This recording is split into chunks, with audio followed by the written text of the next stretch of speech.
हाय guys, जय Jagannath. Welcome back to my channel.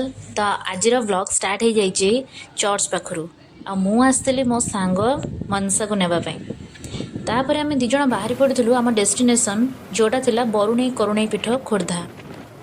Khordha जिलार सौंदर्य जदि आम पचार बरुणेई करुणेई पीठ हूँ से मध्यरु अन्यतम।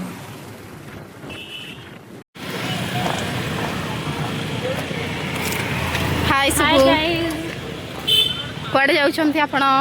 आज बरुणेई ट्रिप आसछु आमे विथ माय स्वीट हार्ट।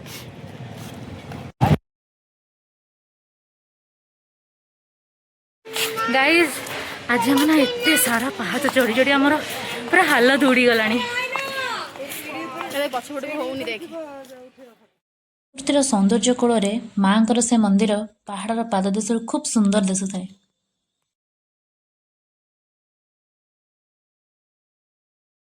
गोटे मंदिर रे दुई भौणी बरुणेई और करुणेई आराधना करा जाए। प्रतिवर्ष शीतदिन समय अनेक श्रद्धालु और पर्यटकों एठारे भिड़ जमे। मुख्यतः रज पर्वटी एठारे अन्यतम आकर्षण थाए।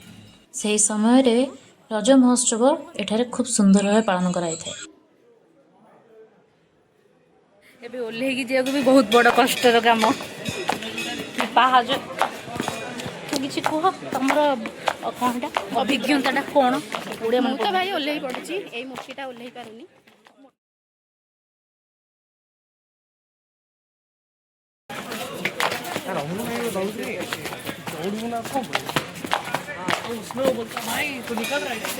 ओल्हेई पारनु हालिया हे गेलुनी, बहुत हालिया ହେଇଗଲାଣି। तो यहाँ विंटर सीजन रे बढ़िया पिकनिक स्पॉट आपण मैंने जमती आसिक बुली पारे। खोर्धा एरिया जब अच्छा आपण मैंने निहाती भाव में विजिट करेंगे। कौन कहे एक्सपीरियंस दहीबरा मस्त लागुची। माँ दर्शन सारी आम चली आसलु दहीबरा खाइबा। जहाँ कह सांग बुलवा आसिक जब दहीबरा खाइबनी ताहले ट्रिप्र मजा ही नहीं।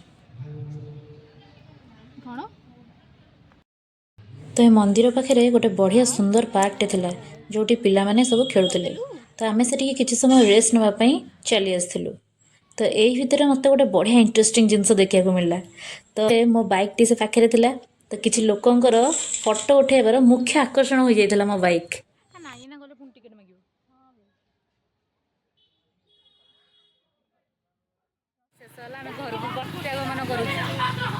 आम जाऊँ घर को एबे शेष है आम बुलाबुली करके पलि आसिलु। एबे आम जाऊँ शुभ आमर बाइक स्टार्ट करवा। आम एबे देन जाऊँ घर को। बाय गाइस, आ गोटे नेक्स्ट ब्लॉग रे आम देखा हवा। Tata bye bye, thank you. Hello guys, आम जाऊँ घर को। आजिर वीडियोटी भल लगी लाइक कमेंट और शेयर करेंगे। एमती नुआ नुआ वीडियो देखिए मो YouTube channel RS rider girl 9973 को सब्सक्राइब करने को जमार भी भूलिए। रहुछि, धन्यवाद।